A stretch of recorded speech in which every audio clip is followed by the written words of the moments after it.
창세기 48장이죠.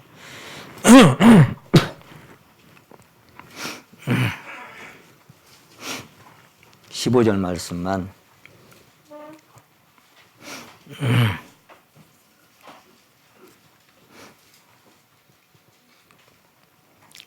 창세기 48장 15절 말씀만 같이 한번 읽으시게요. 15절 말씀 시작. 그가 요셉을 위하여 축복하여 가로되 내 조부의 아브라함과 아버지 이삭에 섬기던 하나님, 남으로부터 지금까지 나를 기르신 하나님.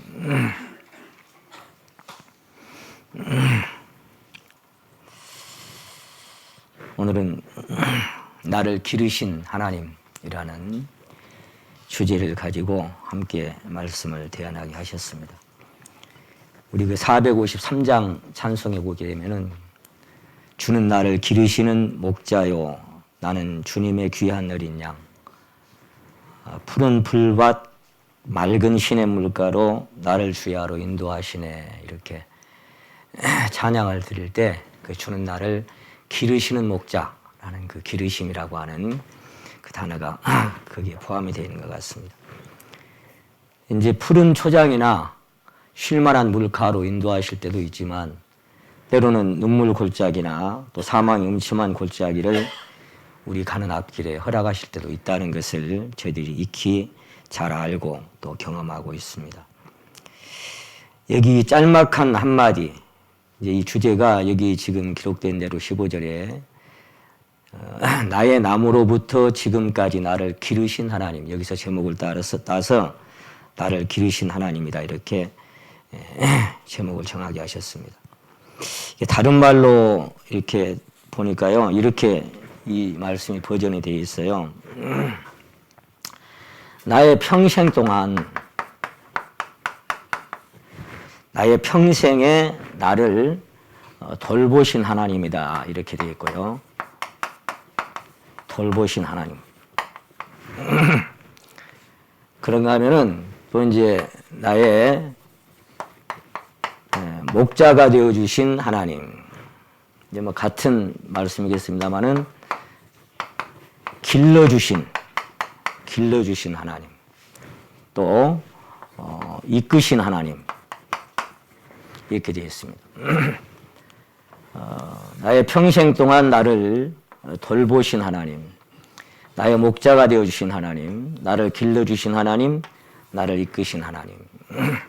베델에서 하나님께서 야곱을 만나서 하셨던 8가지 약속이 여기 뭐 다 포함이 되어 있는 것 같습니다. 지난번 베델에서 야곱을 시작을 해서 이제 그 다음에 이제 제가 네 이름이 무엇이냐, 이제 그런 주제로 또 야곱에 대한 삶을 생각해 봤습니다. 아브라함의 하나님, 이삭의 하나님, 야곱의 하나님. 어쩔 수 없이 우리가 하나님이 나의 하나님이고 야곱의 하나님이라면 야곱이 갔던 그 신앙 여정을 우리도 똑같이 갈 수밖에 없는 그런 인생인 것을 보게 하셨습니다.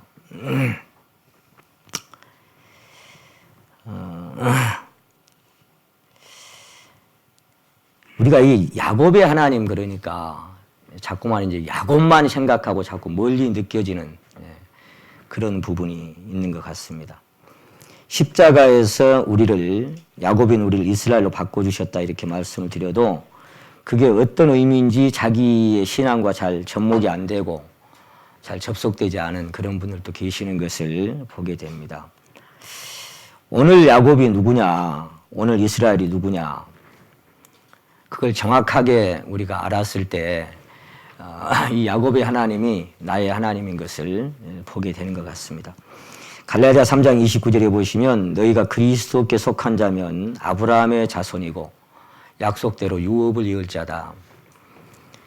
아브라함이 믿는 모든 사람들은 영적인 아브라함의 자손들이고, 그래서 로마서 4장 16절에는 아브라함은 우리 모든 사람의 조상이다, 그렇게 말씀하셔서 아브라함의 하나님, 이삭의 하나님, 야곱의 하나님이면 반드시 오늘 나의 하나님이 되신다, 그렇게 심령 안에 생각하면서 이 말씀을 들으시면 좋겠습니다.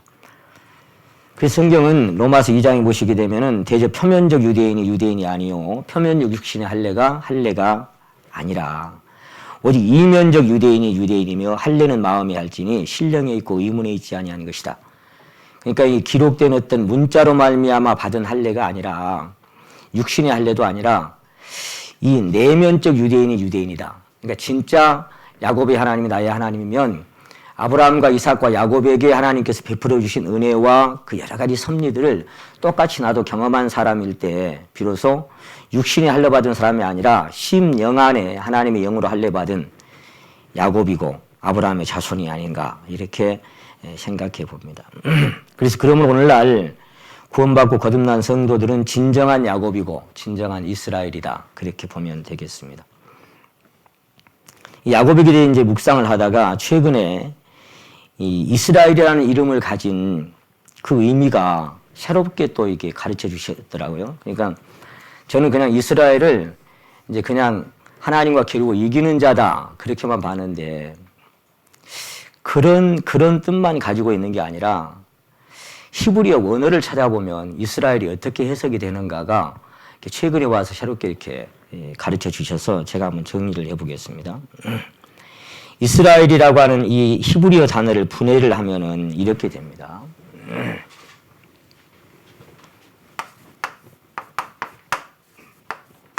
이스라라고 하는 이 단어하고 그 다음에 이제 여기서 플러스해서 엘이라고 하는 이 단어가 합해서 이스라엘이 된답니다. 저는 히브리어에 대해서 잘 몰라요. 잘 모르는데 히브리어를 정확하게 풀어놓은 걸 보니까 이렇게 되어 있더라고요. 근데 이제 이 엘은 뭡니까? 히브리어로 말 그대로 하나님입니다. 엘은 하나님이신데 히브리어로. 그런데 이스라가 무슨 뜻인가 보니까 이런 뜻을 갖고 있어요. 주도하다라는 뜻을 갖고 있고요. 그 다음에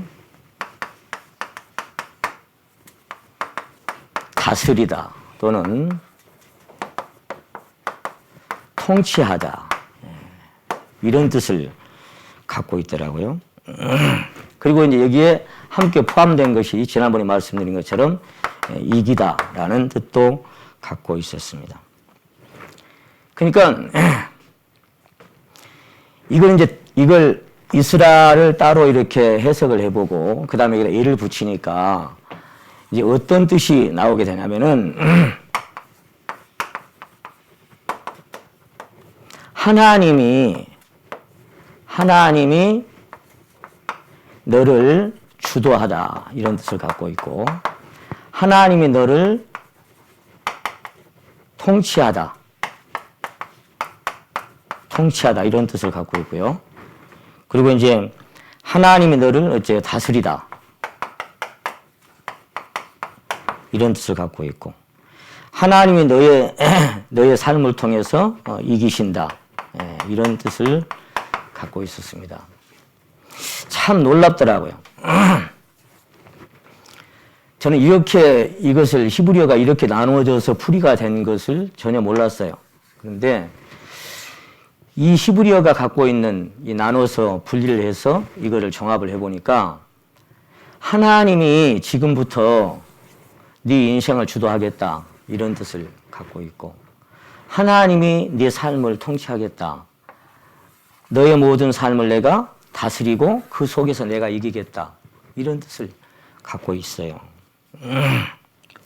그래서 제가 지난번에 8가지 약속을 하나님이 주실 때 그때 제가 뭐라고 말씀드렸냐면 베델이라는 주제로 말씀을 드릴 때 이제부터는 네 마음대로 못 산다.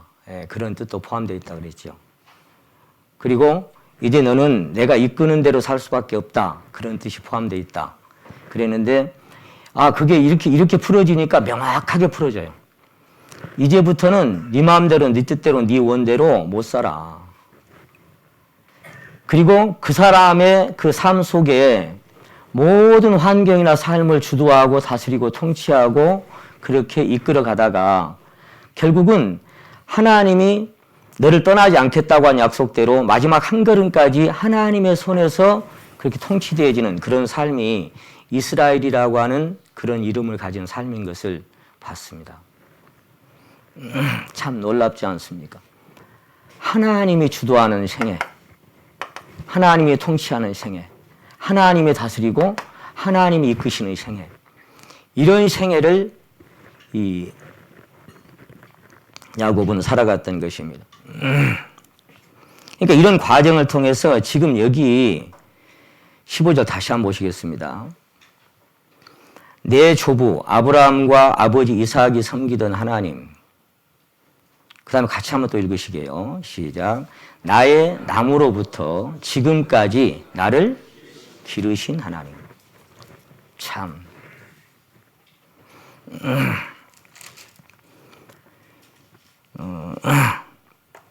130살 때 바로 앞에 섰고 거기서 17년을 더 살다가 이제 방금 우리가 읽은 이 본문 말씀에 이르게 됩니다.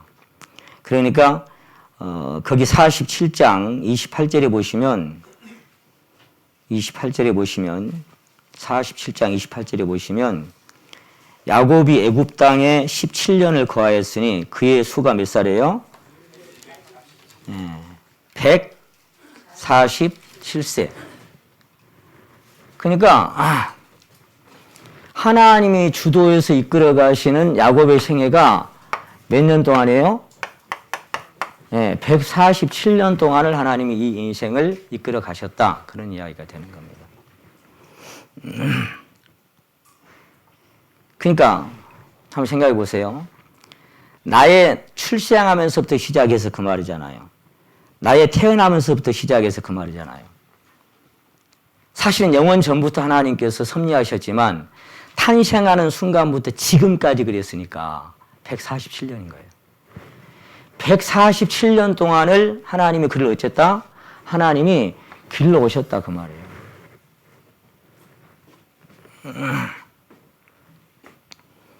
사랑하는 성도 여러분, 여러분은 하나님의 손에서 몇 년이나 길러졌습니까? 세상에서 세상 나이로 살아온 거 말고 하나님의 손에서 길러진 세월, 하나님의 손에서 하나님의 뜻과 섭리 안에서 여러분의 영혼이 다스림을 받아온 시간들이 몇 년이나 됐습니까? 진짜 다스림을 받고 살았습니까? 한 사람의 신앙이 성장하고 성숙되는 과정은 어쩌면 야곱처럼 그의 일평생을 걸쳐서 온갖 만고풍상을 다 겪고 시련과 고난의 공과를 통과하고 그런 다음에 이 자리에 이른 것 같습니다. 147년의 세월을 걸쳐서. 혹시 여기 자녀를 길러오면서 그 자녀로 인해서 한 번도 속상해 보지 않고 그 자녀로 인해서 기쁨만 얻었다. 그런 부모님 계셔요? 자녀가 몇 살이 됐든지. 나는 그 자녀로 인해서 기쁨만 얻고 살았다. 한 번도 속상해 보지 않았다. 제가 그래도 내 자식이라는 주제로 말씀을 한번 드린 기억이 납니다만 그런 자식이 없습니다. 자녀가 성장해 가면서 한 번도 흔들리지 않고 넘어지지 않고 이 성장한 자녀가 있을까요? 그런 자녀도 있을 수도 없고 기대할 수도 없습니다. 히브리서 12장을 보시게 되면은 너희가 하나님의 징계를 받을 때에 꾸지람을 받을 때 낙심하지 마라. 그렇게 말씀하시면서 너희가 하나님의 자녀라면 징계는 다 받는 것이거늘. 그렇게 말씀되셔요. 징계는 다 받는 것이거늘. 너희에게 없으면 사생자여 참 아들이 아니다. 만약에 내가 하나님의 징계를 한 번도 경험하지 못하고 산다. 그럼 그 사람 하나님의 자녀가 아니죠. 그러니까 나는 징계도 없고 그런 고난과 시련의 공과도 없어서 좋다. 그런 얘기가 아니고 바꿔 말하면 너의 삶에 하나님의 관여해서 이런저런 아픔과 고통을 주지 않는다면 그걸 경험해 보지 않았다면 넌 하나님의 자녀가 아닐 수도 있어. 그런 얘기가 되는 거예요. 징계가 없으면 사생자니까 애비 없는 자식이니까. 그러니까 무슨 얘기예요? 하나님은 일평생 우리를 그렇게 교훈하시고 징계하시고 때로는 채찍하시고 그러면서 우리를 주도하시고 통치하시고 다스려 가신다. 그런 얘기가 되는 겁니다. 한 번도 아프지 않고 한 번도 실수하지 않고 다른 사람에게 상처 주지 않고 성장한 사람이 있습니까? 자녀가 그런 자녀들이 있을까요?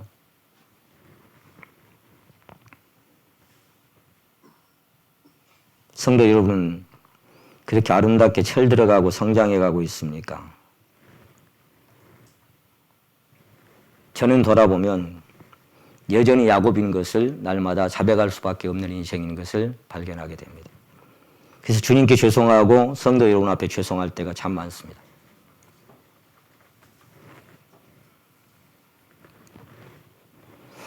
선질로 생각하는 넘어질까 조심하라 말씀하셨던 것처럼 아무리 많이 자라도 야곱만큼 147년 걸쳐서 자라는 사람이 있겠어요? 요즘 와서. 더군다나 하나님의 손에 잡혀서 그때부터 시작해서 사실 뱃속에서부터 하나님은 그걸 알아봤죠. 알아보고 작은 자가 큰 자를 섬길 것이다. 거기서부터 시작해서 147년의 세월이 걸렸습니다.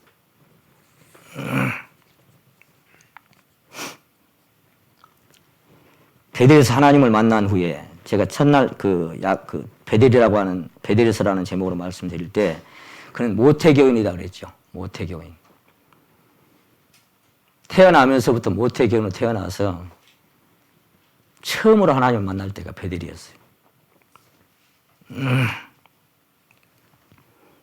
그리고 그로부터 다시 20여 년이 지난 이후에 환도뼈가 부러지고 평생 저는 자가 되면서 하나님의 손에서 다스림을 받는 그런 시간들이 흘러갑니다. 절대로 자기 마음대로 못 살았죠.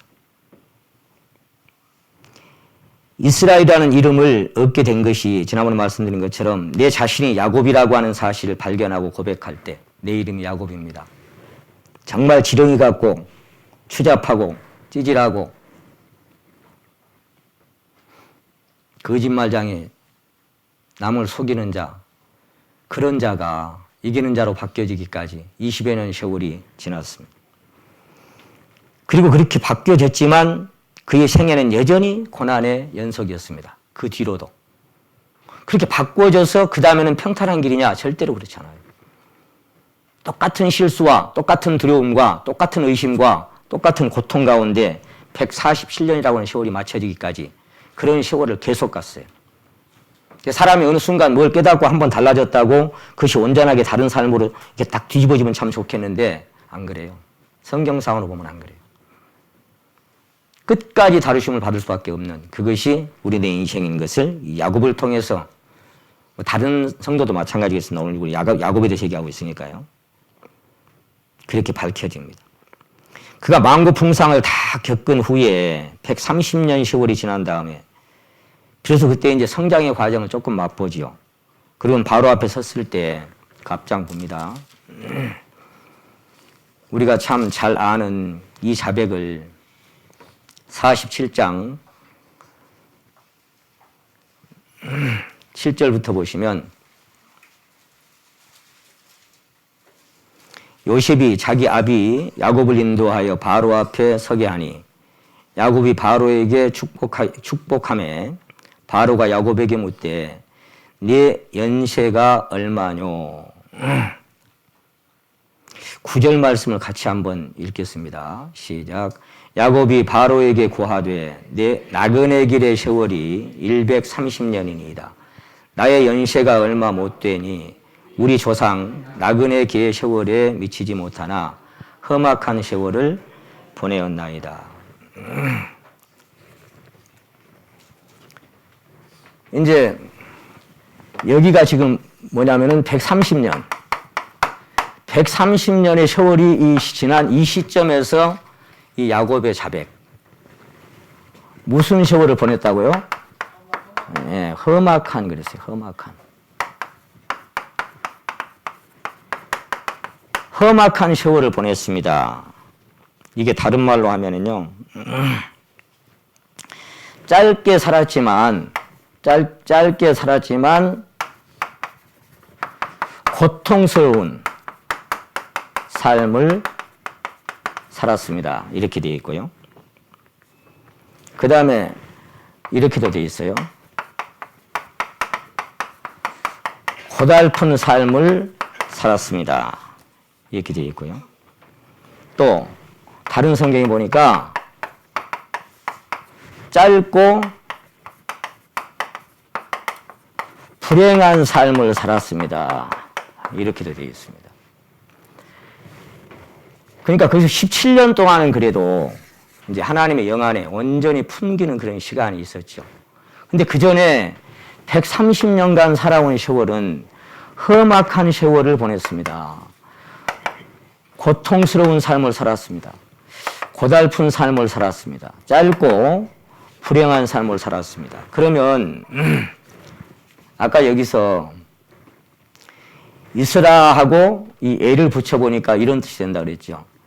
하나님이 이제부터 너를 네 인생길을 주도하고 너를 통치하고 너를 이기게 하고 그리고 너를 다스리고 그렇게 살아가는 세월일 것이다 라고 말씀하셨는데, 이렇게 하나님이 그를 이렇게 주도하고 통치하고 다스리는 삶이 어떤 삶이었냐?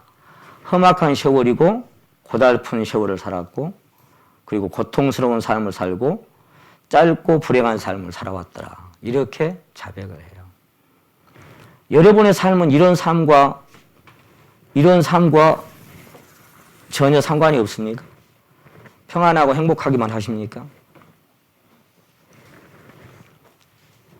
근데 우리가 말라기 1장 말씀을 자주 인용을 합니다마는 사도 바울도 로마서 9장에서 이 말라기 1장의 말씀을 인용을 해서 뭐예요? 내가 야곱은 사랑하였고 에서는 미워하였다 이랬잖아요. 그러면 그가 사랑하는 그 사람의 삶은 어째야 돼요? 그 사랑의 증표가 뭐 좀 나타나야 되잖아요. 그렇지 않겠습니까? 여러분, 자녀를 사랑하면 사랑하는 자녀에게 뭐 해주고 싶어요? 좋은 거 다 해주고 싶죠. 그런데 하나님이 야곱을 사랑하셨는데 야곱의 삶은 왜 이런 삶을 살 수밖에 없었을까요? 왜? 이것이 하나님께서 사랑하신 야곱의 삶이었습니다. 이것이 내가 너와 함께하고 너를 이끌어주겠고 너를 떠나지 않겠노라고 약속하셨던 그 약속이 이루어지는 삶이 이런 삶을 살았습니다. 저와 여러분이 이 시대에 정말 속 이스라엘이고 야곱이라면, 그리고 하나님의 사랑을 받은 사람이라면 우리도 똑같이 이러한 삶을 살 수밖에 없습니다. 각각 믿음의 분량이나 은사대로 조금씩 다를 수는 있습니다. 조금씩 그 환경이 차이가 날 수는 있지만 이런 과정은 선택 과목이 아니라 그랬죠. 내가 선택 과목이라면 선택하겠어, 이런 삶을? 이 오랜 세월 동안.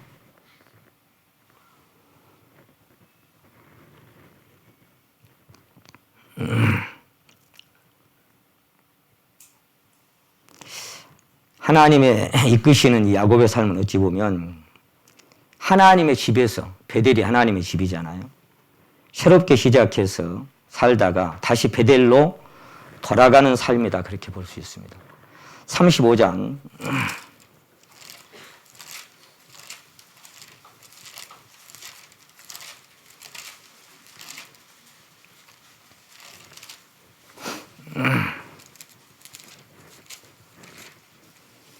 1절에 보십니다. 하나님이 야곱에게 이르시되 일어나 베델로 올라가라. 그렇게. 그리고 거기서 단을 쌓아라. 이렇게 말씀하십니다. 그리고 그는 자기를 정결케 하고 3절에 보면 또 베델로 올라갑니다. 그리고 환난 날에 나를 붙드신 하나님이라고 자백도 합니다. 그리고 7절에 보시면 그가 거기서 단을 쌓고 그곳을 엘베델이라. 엘베델이 무슨 뜻이에요? 그 곡함의 상수이다 뭐 그런 뜻이 있는 것 같아요. 불렀으니 이는 그 형의 낯을 피해야 할 때에 하나님이 그에게 거기서 나타나셨습니다라. 거기서 이제 드보라가 죽고, 그리고 9절에 보시면 야곱이 밧단 아람에서 돌아오매 하나님이 다시 야곱에게 나타나사 그에게 복을 주시고, 옛날에 축복 다 받았는데 뭘 또 복 주실 게 또 있다고. 근데 복 주신 삶이 저런 삶이에요. 그에게 이르시되 네 이름이 야곱이다마는 네 이름을 다시는 야곱이라 부르지 않겠고 이스라엘이 네 이름이 되리라 하시고 그가 그의 이름을 이스라엘이라 부르시고. 한 번 바꿔줬잖아요. 하나님과 밤새도록 씨름하다가 환도뼈가 부러지고 위골되면서 이스라엘을 바꿔주셨잖아요. 근데 여기서 뭐 또 새삼 또 바꿔주셔. 왜 또 네 이름을 야곱이라 부르지 않겠고 또 이스라엘이라고 부를 것이라고 왜 또 바꿔주셔요?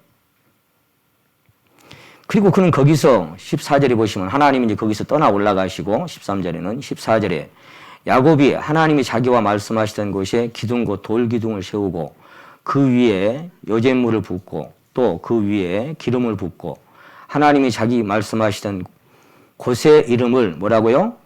베델이라 불렀더라. 자, 이스라엘로 한 번 더 바꿔주시고 그리고 그는 그곳을 또다시 또 한 번 이곳을 베델이라 이렇게 칭합니다. 하나님의 집. 그러니까 베델에서 시작해서 베델에 살다가 베델로 가는 것이 우리의 신앙이다. 그렇게 저는 보여줬어요. 그럼 베델이라고 하는 것은 뭐예요? 하나님의 집이잖아요. 하나님의 집에서는 뭐 하는 것이에요? 거기는 계속 자기가 하나님의 사람으로 연단되고 다루심을 받는 것이 하나님의 집이에요. 우리가 이방인들한테 가서 싸우고 이방인들한테 가서 무슨 연단받고 물론 뭐 그런 것도 있겠죠. 어느 정도는. 근데 우리 영혼이 연단되고 우리 안에서 계속해서 다루심을 받는 것은 교회 안에서일 때가 참 많습니다. 형제 자매들에게. 베델이 하나님의 집이에요. 이름을 다시 바꿔줘. 뭘 상기시키려고. 이스라엘이 아까 뭐라 그랬어요? 나는 여전히 너를 주도하고 있다. 그걸 다시 상기시켜주는 거예요. 나는 여전히 너를 다스리고 있고 나는 여전히 너를 통치하고 있다. 그 사실을 하나님이 이스라엘에게 확인시켜주는 겁니다. 그리고 그것은 여전히 또 베델이라고 그렇게 부릅니다. 야곱의 하나님이 오늘 저와 여러분의 하나님일진데 우리 역시 베델에서 1대1로 개인적인 하나님을 만나고 베델에서 살다가 결국 베델로 돌아갑니다. 이미 바꿔주셨는데 한 번으로 끝나는 것이 아니라 또 한 번 이스라엘로 바꿔주신 하나님. 주도해 왔고 앞으로도 계속 주도해 가고 있다고 하는 사실을 보여주신 하나님.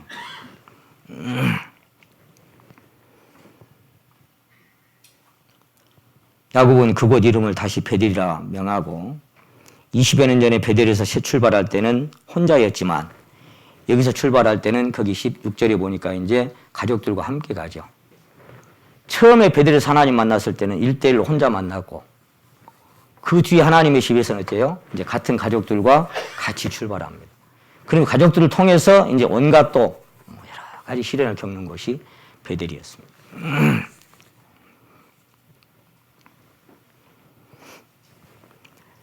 야곱이 그의 환도뼈가 유골되고 그 이름이 이스라엘로 바뀐 이후에도 여전히 자기 신뢰와 자기 방법이 그대로 남아있음을 보게 됩니다.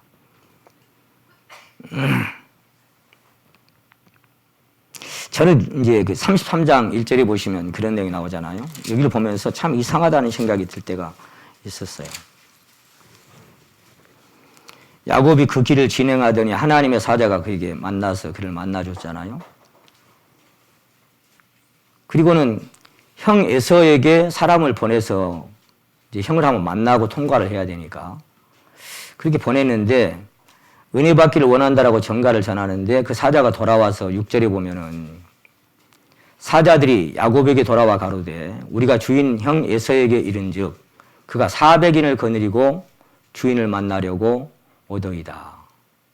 7절이 뭐예요? 야곱이 심히 두렵고 답답하여 32장이네요. 32장 1절하고 6절을 읽었습니다. 왜 에서는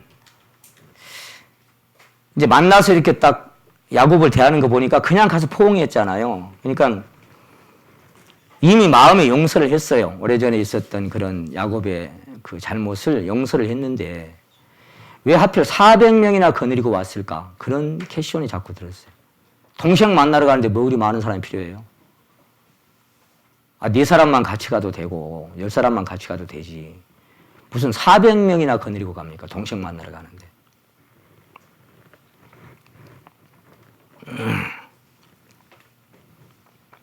하나님께서는 이 사건을 통해서 야곱의 믿음을 확인하려고 하는 겁니다. 내가 너와 함께 있고 너를 지켜주고 있고 너를 이끌어주겠다고 하는 그 약속을 진짜 믿고 살아가는지를. 믿는 거예요, 안 믿는 거예요?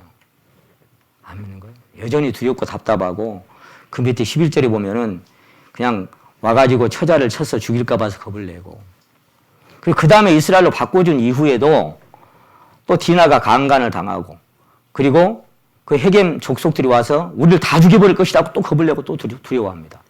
어째요? 그 두려움과 그 걱정은 여전히 야곱에게 남아있어요. 어느 시점에 이르렀든지, 어디까지 갈 때까지, 나중에 여기 와서 험악한 시월을 보내었습니다라고 자복하는 그때까지 계속 그는 하나님의 그 약속을 믿었는가 싶으면 아니고, 믿었는가 싶으면 아니고. 그래서 그 야곱을 통해서 저 자신을 계속해서 보게 됐습니다. 아하. 그래서 야곱이구나. 살아가는 삶이 여전히 야곱이라는 자백을 할 수밖에 없는 인생을 살게 하시는구나. 400명씩이나 보내가지고 그 앞에서 떨면서 밤새도록 씨름하면서 나 좀 살려달라고, 만약에 축복하지 않으면 보내주지 않겠노라고 그렇게 울부짖는 그 야곱의 환도뼈가 꺾여버리는 순간까지 400명을 거느리고 온다는 얘기를 안 들었다라면 그런 일이 있을 수가 없죠. 만약에 4사람 없대다, 10사람이 없다 그러면 그렇게 떨었겠어요? 안 그래요. 자, 그러니까 무슨 얘기예요? 우리 주변에 닥쳐오는 어떤 환경들, 그 환경들은 그냥 오는 게 아닙니다. 그 환경들이 올 때 저도 그렇더라고요. 400명이나 와. 그러니까 아무리 궁리를 해봐도 빠져나갈 길도 없고, 그리고 그 400명이 막 달려오니까 어째요? 내 믿음의 현주소가 드러나 버린 거예요. 어떻게 할까? 이걸 어떻게 하지? 하나님은 그 400명이나 보내면서 야곱의 믿음의 현주소를 내 이름이 야곱입니다라고 자복할 수밖에 없도록 환경을 조성하셨던 것을 보게 됩니다. 여러분, 그럴 때 없습니까? 내가 도무지 어떻게 해결할 수가 없는 그런 단계가 와야 비로소 그때 아무것도 할 수 없는 내 자신을 발견하고 내 이름은 야곱입니다라고 자백할 수밖에 없도록 하나님 그렇게 만들어 가셨구나. 그래서 400명이나 거느리고 그냥 쫓아왔구나.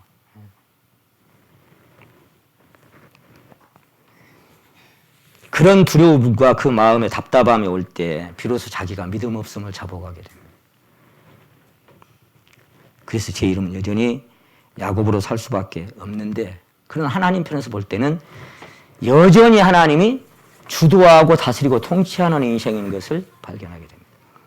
현실은 그런데 하나님 편에서 볼 때는 여전히 뭐예요? 이스라엘이에요. 나는 이스라엘이에요.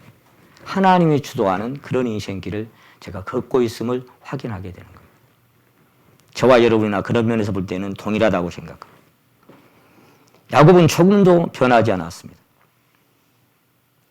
주님은 자기를 따르라고 하시면서 아무리 날 따라오려거든, 누가복음 9장 23절 잘 아시니까, 나를 따라오려거든 자기를 부인하고 그 다음에 한 가지 말씀을 하셨어요. 뭐라고 말씀하셨어요?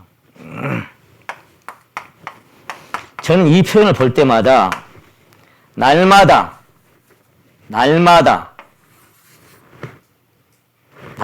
주님은 한 번 딱 지고 끝나는데 우리에게는 날마다 자기를 부인하고 자기 십자가를 지고 그리고 나를 쫓아와라, 이렇게 말씀하셨어요. 한 달 만에 한 번 지는 것도 아니고 어떤 환경이 와서 지는 것도 아니고 날마다 지고 그래. 날마다 진다는 게 뭔지 글쎄요. 날마다 지래 십자가를. 십자가는 죽음이고 자기를 끝내는 장소입니다. 십자가는 부활 생명이 새롭게 역사할 수 있는 유일한 장소입니다. 내가 그리스도와 함께 십자가에 못 박혔나니 라고 하는 거기서 그 다음에 이렇게 이어서 말씀하신 것이 그런즉 이제는 내가 산 것이 아니요 오직 내 안에 그리스도께서 사신 것이다. 그럼 그 앞에 말씀이 전제가 될 때, 못 박혔나니가 될 때, 그 다음에 그리스도가 사시는데 그건 한 번으로 되지 않고 날마다 그렇게 십자가가 적용될 때마다 주님은 그 안에서 역사되는 것을 계속 보여주십니다.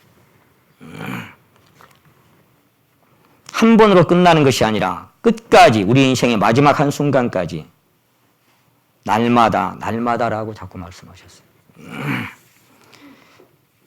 저는 여러분 한번 구체적으로 대답을 한번 해보세요. 사랑하는 성도 여러분은 십자가를 진다는 것이 구체적으로 뭐라고 생각하십니까? 십자가를 진다는 것이. 날마다 십자가를 지고 따라오라고 하셨는데 구체적으로 한번 여러분 대답을 한번 해보세요. 십자가를 진다는 게 뭘까요? 구체적으로. 어떤 게 십자가를 지는 거예요? 뭐가? 어떻게 져보셨어요? 십자가를 어떻게 져요?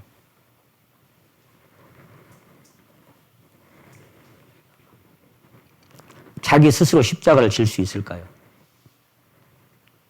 어떻게? 무슨 방법으로? 어떻게 집니까?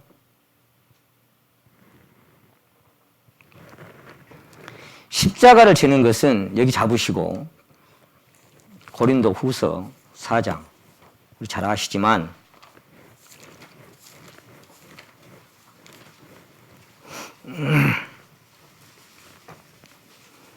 7절 말씀 보십니다. 고린도 후서 4장 7절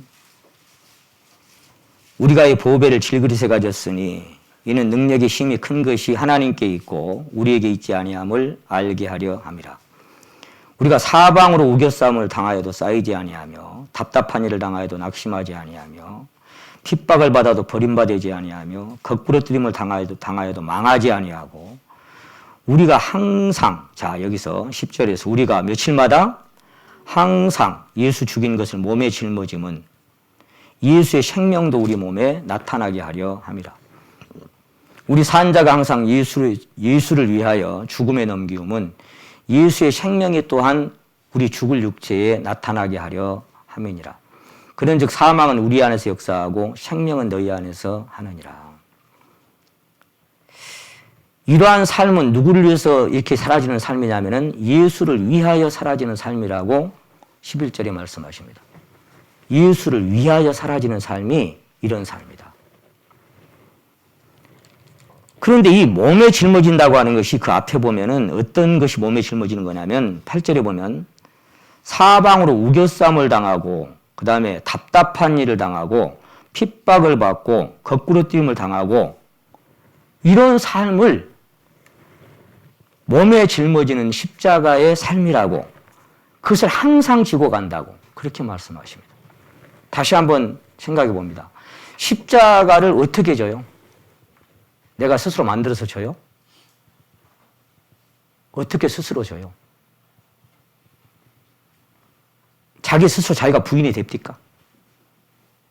자기 십자가가 져집니까? 그런데 결론은 뭐냐면은 그렇게 우겨싸움을 당하고 답답한 일을 당하고 핍박을 당하고 거꾸를 당해도 그대로 살아남아 있어. 뭐만 죽어요? 내 자신만 계속 십자가에 넘겨지는 그것을 경험하게 되는데 근데 주님은 그 안에서 생명으로 역사는 계속 하셔. 그게 야곱의 삶이었어요. 그게 우리의 삶이에요. 계속 그러한 삶이 진행이 되는데 130년 동안 그 안에서 하나님은 여전히 그를 주도하고 계셔요. 하나님과 함께하는 동행하는 삶이 이루어집니다. 전에도 한번 제가 말씀드린 기억이 납니다만 그래서 십자가는 마음에 진다 그런 말씀이 없어요. 몸에 짊어져. 몸에. 우리가 항상 예수 죽인 것을 몸에 내 몸에 그 말은 뭐예요 아까? 내 삶의 그 말이에요. 내 인생 길의 그 말이에요. 그것이 항상 내게 짊어져지는 거예요. 그런데 그것이 내가 그 환경이나 그런 어떤 조건들을 만들어서 지는 게 아니라 아까 400명이 달려오는데 자기가 만나고 싶어 그 환경이 와요? 안 그래요. 그냥 달려오는 게 보여. 그러니까 답답해. 깝깝해. 두렵고. 하나님이 보내신 환경을 통해서 하나님이 조성하신 베드로가 걸어와라 그러니까 물에 딱 내려섰는데 바람과 풍랑이 일면서 막 소용돌이 치죠. 누가 좋겠어요? 네가 거기 걸어가는데 이것이 쳐도 걸어가? 이렇게 풍랑이 일렁 걸어도 네가 걸어갈 수 있어? 보는 겁니다. 당장 빠져들어가죠. 주여 나를 구원하소서. 그럴 수밖에 없는 베드로가 됐건 야곱이 됐건 다윗이 됐건 누가 됐건 간에 그 자리에 가는 겁니다. 하나님이 조성하신 그 환경 안에 들어가게 하시는 거예요. 그리고 거기서 두 손 두 발 들고 하나님께 다시 의지할 수밖에 없는 400명이 안 달려왔다면 두려워할 필요가 전혀 없다는 거예요. 네 사람이 온다고 그랬으면 밤새도록 하나님과 씨름했겠어요? 네 사람이 온다고 했다면? 네 사람쯤이야 그랬겠죠. 안 그래. 400명이 오고 있어요. 사면 초가가 되는 거예요. 그래서 두렵고, 그래서 떨리고, 그래서 결국은 내 믿음의 민낯이 드러나고 바닥이 드러나서 나는 야곱입니다라고 자백할 수밖에 없는 그런 자리에 하나님은 갖다가 두신 겁니다.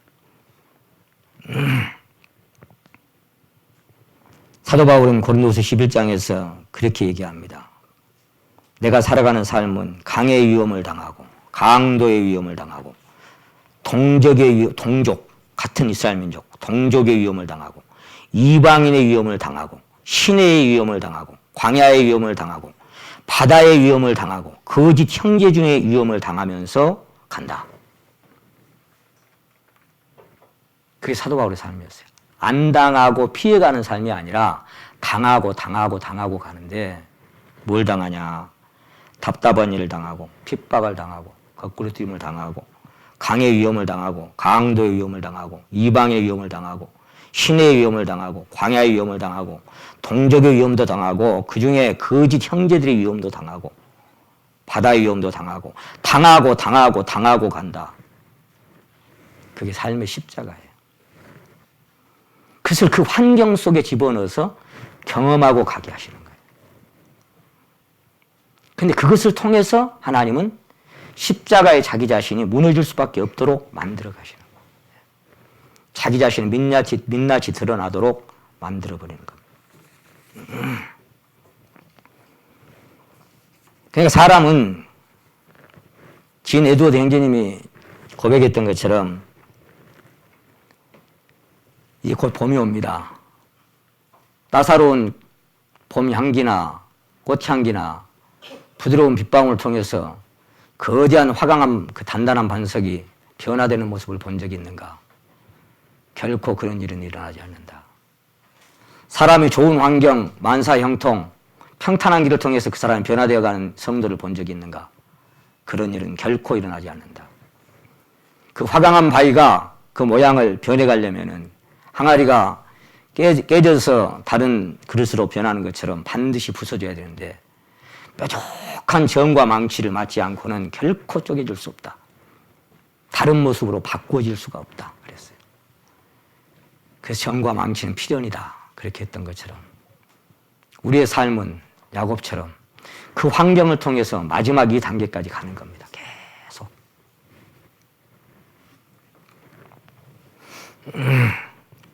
신자의 삶에서 경험되는 십자가는 내가 스스로 만들어지는 것이 결코 아닙니다.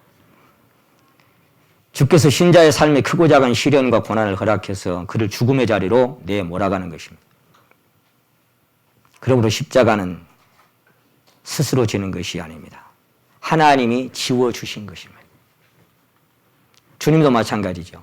하나님이 그에게 십자가를 지웠어요. 그러니까 주님은 그 십자가를 지고 가셨어요. 우리도 마찬가지입니다. 내 몫에 태인 십자가 늘 지고 가리다. 며칠마다 내가 지고 싶어 진 게 아니고 내 몫에 태워주니까 그냥 지고 가는 거예요. 야곱을 노래하는 노래가 뭐예요? 356장인가 되죠. 364장인가. 내 주를 가까이 하게 함을. 그 다음에 뭐 나와요? 십자가 짐 같은 고생이나. 주님을 가까이 하고 따라가는 삶은 그것을 지워주셔서 그 환경 가운데로 가는 겁니다.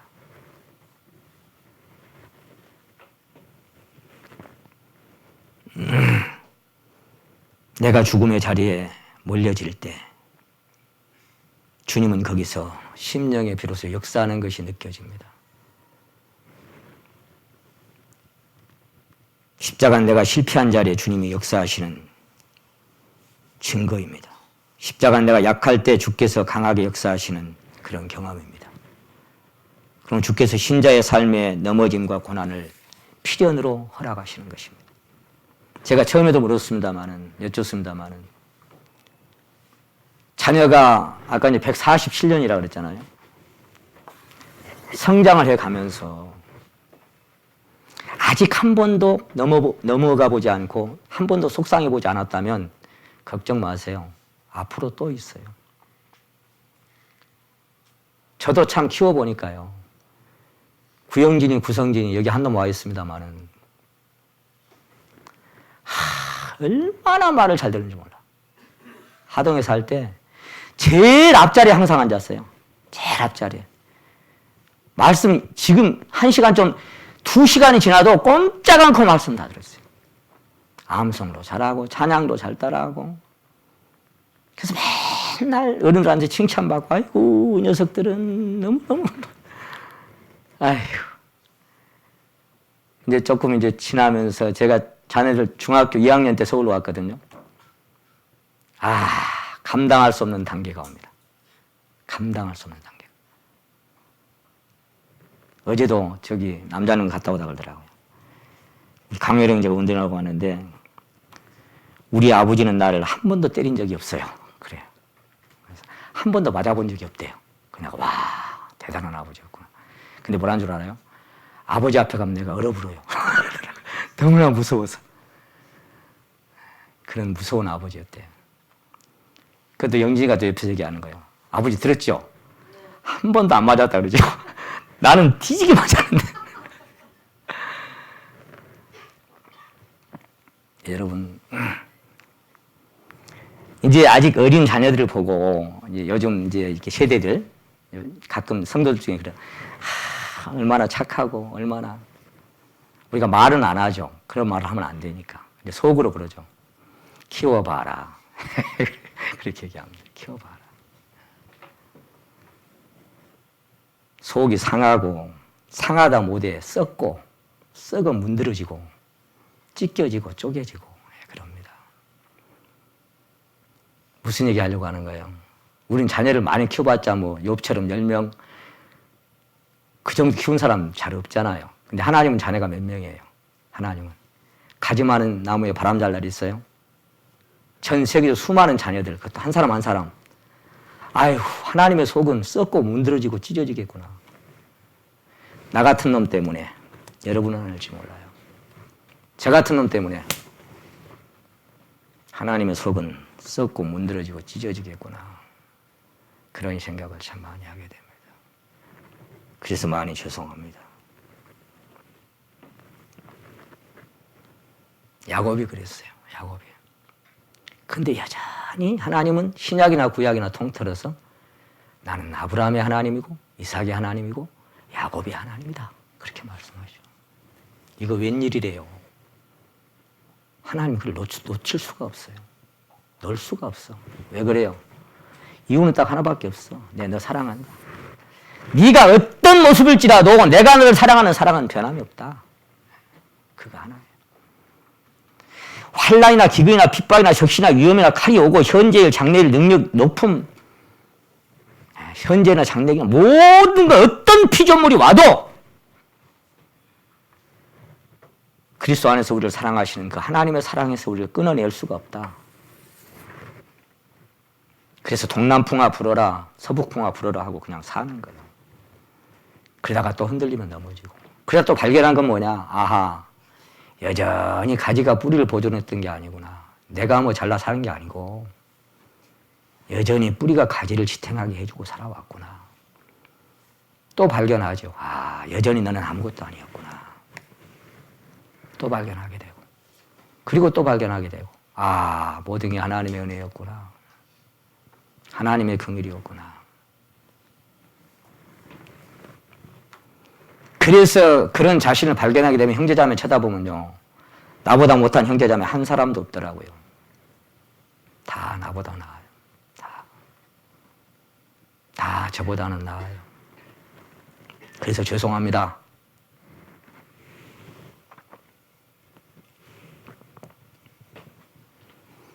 일찍이 오치만 형제님은 그리스도는 오직 완전히 할 수 없는 사람을 위해서만 사실 수 있다, 그렇게 말했습니다. 오직 완전히 할 수 없는 사람을 위해서만 사실 수 있다. 그렇습니다. 이김은 완전히 실패한 사람을 위하여 예비된 것이고, 누구든지 완전히 실패하지 않으면 그리스도가 이김이 될 수가 없습니다. 그게 반문둥병자입니다. 반문둥병자. 의지는 조금 깨끗하고 의지는 조금 더럽고, 반문둥병자. 근데 머리 끝에서 발끝까지 완전히 더러우면 어째요? 이제는 정하다 하라, 깨끗하다 하라 그랬죠. 기대할 것이 아무것도 없는 인생인 것을 발견할 때 하나님은 비로소 그 안에서 역사하기 시작하시는 것을 경험하게 됩니다. 여러분 그 자리에 가보신 적 있습니까?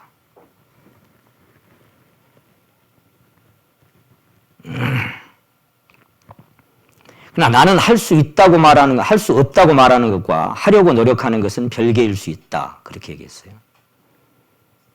우리는 할 수 없음을 고백할 뿐 아니라 동시에 하려고 노력하지 않아야 된다. 대부분의 신자들은 우리가 할 수 있다는 것을, 없다는 것을 고백하면서도 또 하려고 노력을 하고 있습니다. 만약 우리가 할 수 없음을 시인하고 해보려고도 하지 않는다면 주께서 하실 수 있음을 보게 되는데, 저 역시 내가 좀 힘이 남아있는 것 같아 또 해보려고 해요. 또 작정해보고 또 결심해보고. 사랑하는 성도 여러분, 여러분은 더 잘해보려고, 더 잘해볼 것이라고, 이제는 진짜 내가 한번 해볼 거라고 몇 번이나 뜻을 세운 적이 있습니까? 몇 번이나. 몇 번이나 각오하고 결심했습니까? 그래서 그 중에 얼마를 성취해봤습니까? 사도 베드로와 같이 그 사람의 결단과 각오가 보통이 아닙니다. 다른 사람은 다 부인할지라도 나는, 다른 사람은 다 넘어질지라도 나는, 다른 사람은 다 흔들릴지라도 나는, 그랬던 자존이 제 안에도 무섭게 꿈틀대고 있는 인생인 것을 발견한 적이 참 많습니다. 최근에 와서도 그렇습니다. 나는 그래도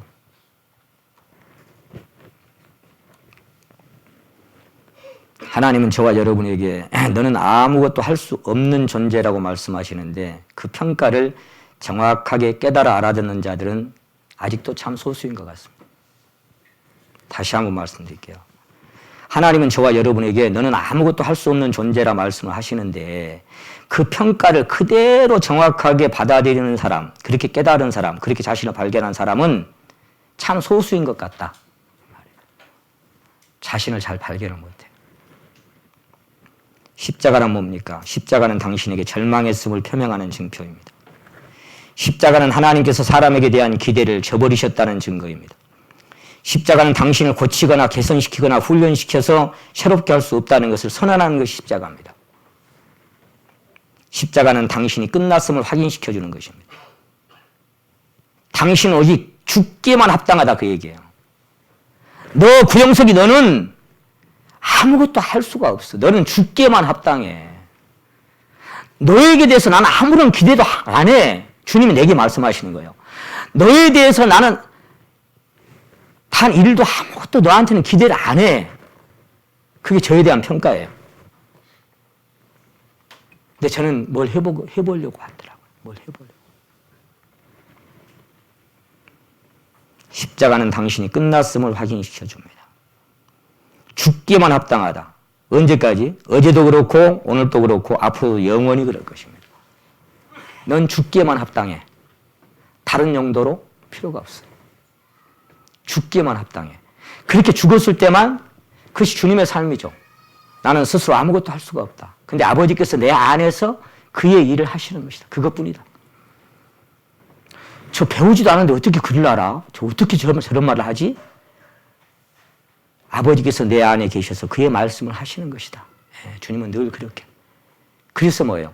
내가 아버지로 인하여 사는 것 같이 나를 먹는 그 사람도 나로 인하여 살아갈 것이다.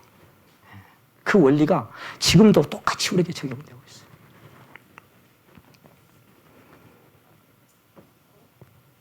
죽기만 합당한 존재, 어제도 그렇고 오늘도 그렇고 앞으로도 영원히 그럴 것입니다. 왜냐하면 육으로 난 것은 아무리 시간이 지나도 육이고 오직 성령으로 난 것만 영이기 때문입니다. 육으로 난 것은 다시 말씀드리건대 아무리 세월이 지나도 육입니다. 영으로 난 것만 영입니다. 문제는 우리가 할 수 없음을 알면서도 해보려고 하는 데 있는데 우리는 우리의 방법이나 힘을 추가하려고 자꾸 하는 거예요. 대부분의 사람들은 자기가 조금만 더 기도하고 조금만 더 노력하고 조금만 더 결심하면 뭔가 해낼 거라고 자꾸 생각합니다. 주님 없이도 종교는 발전하고 주님이 빠져도 교회는 부흥할 수 있어요. 얼마든지 그럴 수 있어요. 십자가는 우리가 아무것도 할 수 없으며 전적으로 연약하고 무익한다는 것을 보여주는 증표입니다. 십자가는 우리 자신을 수정 보완하거나 다시 수리해서 고쳤을 수 없는 존재임을 확증하는 증표입니다. 십자가는 끝내는 것이고 여전히 야곱인 우리를 이스라엘로 바꿔주신 것입니다. 사도 바울도 저 시간상 안 찾겠습니다. 갈라디아 6장 14절에 보시면 그러나 내게는 예수 그리스도의 십자가 외에는 결코 자랑할 것이 없다. 십자가 말고는 자랑할 게 없다. 그리고 하나 또 추가하라면 연약한 것밖에 없다. 자랑할 게. 왜냐하면 그리스도로 말미암아 내가 세상에 대해 못 박히고 세상이 나를 위하여 십자가를 못 박혔기 때문에 그 십자가 외에는 자랑할 게 아무것도 없다. 그 십자가 왜 그렇게 자랑할 게 많을까요? 그 십자가. 그 죽음인데.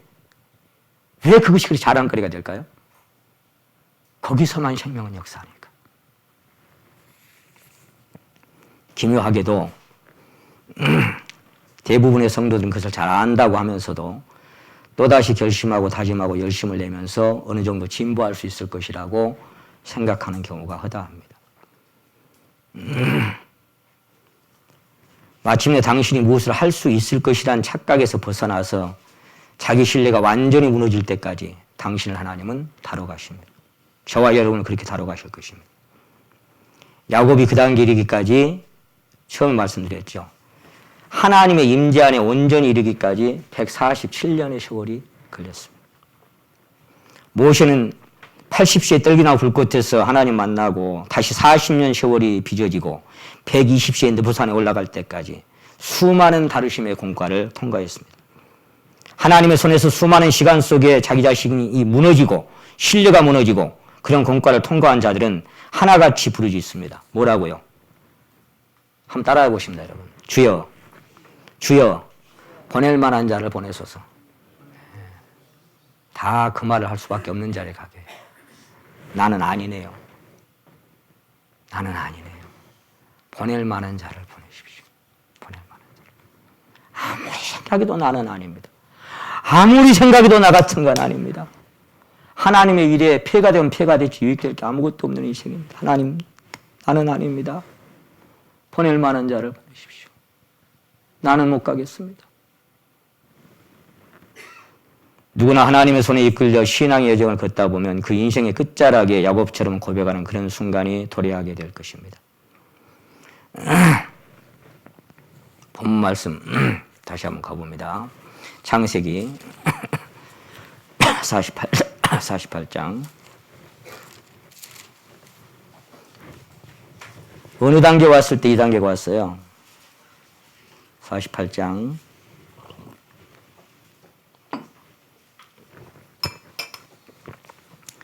2일 후에 혹이 요셉에게 고하기를 네 부친이 뭐 했다고요? 48장 1절 네 부친이 뭐 했다고요? 병들었다.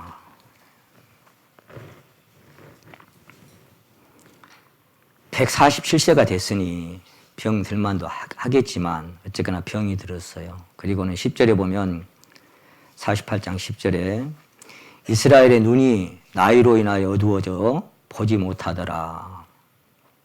자, 몸도 병들고 앞도 안 보입니다. 그리고 이제 에브라임과 므낫세를 앞에 갖다 세워놓으니까 그 보이지 않는 눈으로 아마 저는 그런 생각을 해봐요. 아이고, 그 나이가 됐으면 이 야곱이가 뭘 생각했을까. 옛날에 아버지 눈이 어둡다고 속여 먹었잖아요. 염소털 뒤집어 쓰고 가가지고 내가 애섭니다라고 축복받았잖아요. 그 생각이 나지 않았을까. 자기도 이제 그 자리까지 온 거예요. 자기 아버지가 안 보이는 그 자리까지. 근데 므낫세가 장자고 에브라임이 차자인데 손을 어긋막혀서 오른손을 에브라임의 손에 갖다 딱 얹는 거예요. 므낫세 장자의 손에다가 장자가 축복받아야 되니까 그쪽에다가 손을 얹고 축복을 해야 되는데 요셉이가 세우긴 제대로 세웠는데 이렇게 손을 얹는 거예요, 머리에다가. 그러니까 오른손이 이 에브라임한테 가버리니까. 거기 17절에 보면 막 이제 그런 얘기 하잖아요. 요셉이 그 아비가 좌수를 에브라임의 머리에 얹은 것을 보고 기뻐하지 아니하여 아비의 손을 들어 에브라임의 머리에서 므낫세의 머리로 옮기고자 하여 그 아비에게 이르되 아버지여 그리 마옵소서 이는 장자니 좌수를 그 머리에 얹으소서. 자, 19절을 같이 한번 읽겠습니다. 시작. 아비가 허락지 아니하여 가로되 나도 안다 내 아들아 나도 안다. 그도 한 족속이 되며 그도 크게 되려니와 그 아우가 그보다 큰 자가 되고 그 자손이 여러 민족을 이루리라 하고.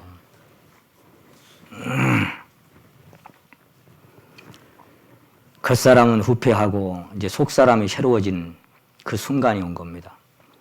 몸은 병들어서 노쇠하여 다 무너졌지만 두 눈까지 어두워서 앞도 보이지 않지만 그러나 그의 영안은 하나님의 임재와 계시로 밝아져서 충만한 상태가 됐습니다. 이 상태를 에베소 4장에 보시게 되면은 그리스도의 충만한 분량이 이르는 데까지 우리가 그리스도의 사람이 그리스도의 충만한 분량이 이르기까지 두 가지를 통해서 갑니다. 두 가지를 통해서. 어떤 것? 하나는 베드로후서 3장에 있는 것처럼 그 기록된 말씀을 통해서 하나하나 먼저 지식이 형성이 돼야 되겠죠. 구원에 이르는 지혜가 있게 하고 그 다음에 하나님의 사람으로죠. 교훈받고 자라가게 해서 마지막 단계로 뭐죠? 하나님의 사람으로 온전케 만들어갑니다. 근데 그것만 갖고는 안 돼요. 이제 겉사람이 다루심을 받아야 되는데 그리스도가 받으신 고난을 인하여 온전케 되시는 받으신 고난으로 말미암아 온전케 되신 예수를 보니 그랬죠. 주님도 받으신 고난을 말미암아 거쳐서 온전케 됐다. 그리고 잠깐 받은 그 고난을 통해서 우리로 말씀하신 사도 베드로가 친히 굳게 하시며 온전케 하시며 털을 굳게 하시며 강하게 하시고 뭘 통해서? 고난을 통해서. 그래서 사도 야고보는 야고보서 1장에서 여러 가지 시험을 만나거든 온전히 기쁘게 여기라. 왜? 그걸 통해서 인내를 배우고 그 인내가 계속해서 완성되어 가면 조금도 부족함이 없는 온전한 사람으로 빚어진다. 그건 어떤 이 성경에 기록된 지식만을 가지고는 그렇게 안 된다 그 말이에요. 그런 시험과 고난과 시련의 공과를 통과하면서 조금도 부족함이 없이 다뤄져 가는데 야곱은 바로 이제 그 자리에 온 거예요. 그 순간의 세월을 이 험악한 세월을 보내면서 다 쇠퇴해졌습니다. 그의 육신의 눈이 밝았을 때는 눈에 보이는 것들을 쫓아서 마음의 욕심을 채우다가 불철주야 쉼없이 살았지요. 라헬한테 빠져서 7년 동안 그 다음에 또다시 7년 14년 이제 어쨌거나 양떼를 모아서 재산을 잃으려고 또 그래서 20여 년 세월 눈에 보이는 거 계속 그러다가 이제 마지막에 했죠. 눈이 다 어두워져 버리고 몸은 쇠퇴해졌습니다. 보이는 건 뭐밖에 없어요. 내면에 하나님의 영적인 그 시야만 밝게 밝아지고 있습니다. 하루아침에 그렇게 된 게 아닙니다. 그렇게 될 수가 없어요. 인간이 그런 인생이 못 돼요. 수많은 그런 험악한 세월과 고통의 세월, 고달픈 세월, 불행한 이 세월들을 지나고 나서 하나님은 그 사람을 그 자리에, 바로 이 자리에 오게 하신 것입니다. 그가 그토록 집착하고 사랑하고 연연했던 한낮 떠가는 구름에 스쳐가는 바람임을 인생의 끝자락에 와서야 비로소 그는 발견하게 됩니다. 모든 것들, 자기가 놓고 싶어도 놓아지지 않았던 것들, 베냐민도 마찬가지고. 야곱에 대해서 오늘 끝내려고 하는데 다 못 끝내겠어요. 참 참 보게 하신 게 많아요. 야곱에 대해서. 하나님께서 지난 세월 속에 하나하나 때로는 취해가시고 때로는 내려놓을 수밖에 없도록 하셨던 세월. 톨스토이 독백처럼 사랑도 미움도 지나고 보니 한낱 먼 산 떠가는 한 조각 뜬구름 뿐이더라. 그렇게 사랑했던 라헬도 베냐민도 다 내려놓고 모든 거 다 내려지는 순간이 하루아침에 한 조각 뜬구름처럼 멀리 지나갈 때 주님만 보이는 시기가 오겠죠. 저는 아직 그런 시기가 못 와서 때로 껄떡거리고 한심스럽고 그런 인생인 것을 주님 앞에 고백합니다. 이제 누굴 미워하거나 원망하거나 사랑할 힘도 여력도 시들어버린 채로 겟세마네 동산에 홀로 기도하셨던 주님의 심정처럼 오직 하나님의 계시와 임재 안에 참 안식과 평안을 누리는 자리, 바로 이 자리. 아들아, 나도 안다. 바로 이 자리입니다.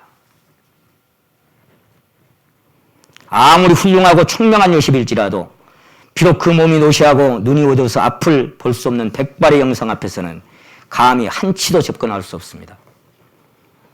아무리 지혜롭고 똑똑해서 요셉 전체를 통치하는 가장 강대한 제국의 총리일지라도 아버지의 그 백발의 성성한 늙은 노인, 앞도 안 보이는 노시한 병든 노인의 영성 앞에서는 단 한치도 그 자리에 그는 접근할 수 없습니다. 아버지 바꾸지요. 이렇게 돼야 된다니까요. 어디 감히.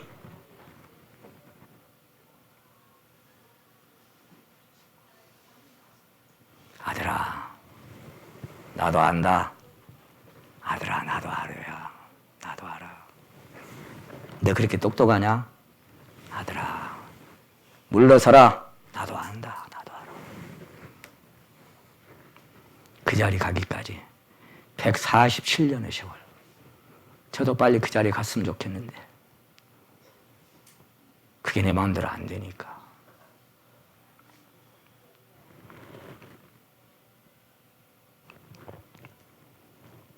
하나님은 자기 생각, 자기 욕심, 자기 방법, 자기 신뢰가 가득했던 야곱을 이스라엘로 인생을 주도하기 시작하면서 그를 이끄시고 통치하셔서 마침내 그의 임재 안으로 불러들이셨습니다.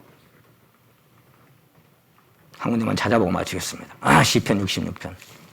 이 자리가 어떤 자리냐?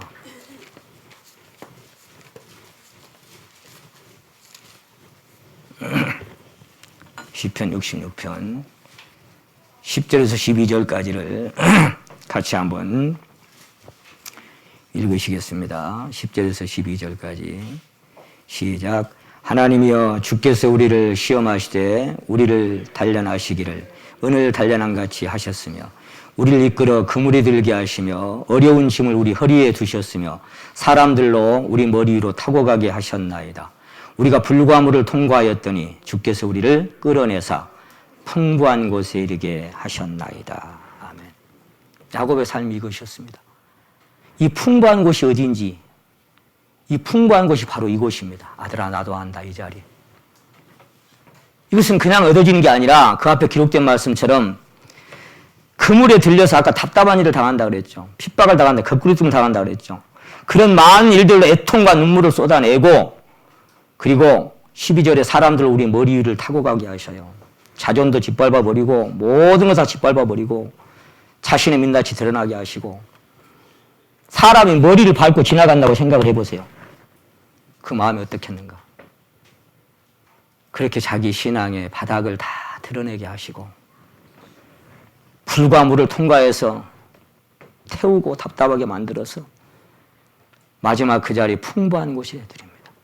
그리스도의 장성한 분량에 충만한 데까지 이르게 하는 그 자리는 바로 이 과정을 통해서만 도달할 수 있는 그런 자리입니다. 대가를 지불해야 합니다. 하나님은 오늘 우리가 여전히 아브라함의 하나님, 이삭의 하나님, 야곱의 하나님, 나의 하나님이라면 저와 여러분의 인생길도 야곱처럼 이런저런 대가를 지불한 이후에 하나님의 그 임재 안에 더 깊이 아들아, 나도 안다. 바로 그 자리에. 그리고 그 12 아들의 남은 남은 생애와 인류 역사의 마지막까지를 이어날 수 있는 그런 이 계시에 충만한 데까지 하나님 이르게 하실 줄로 믿고 저 자신도 그런 자리로 빨리 가고 싶은 심령밖에 없습니다. 하나님의 손안에 남은 여생을 맡겨드리면서 또 오늘 말씀 여기서 마치겠습니다. 성찬에 관한 고린도전서 12장